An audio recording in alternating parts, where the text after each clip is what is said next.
دیکھو جس کو دنیا میں جب ایک دوسرے سے محبت ہوتی ہے نا تو لوگ آپ سے آپ کی پسندیدہ چیز مانگ لیتے ہیں.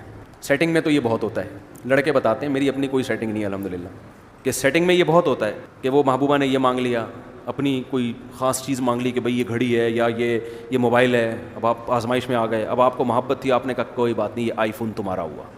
وہ جوش میں آ جاتی, بھائی یہ ہے محبت. یہ تو یہ دنیا میں ہوتا ہے, انسان آزماتا ہے. اور یاد رکھو یہ ہمارے ہاں بہت بڑی اللہ کی نعمت ہے کہ اب بھی عورت پہ خرچ کرنے کا جذبہ ہے, پٹانے کے لیے بھی.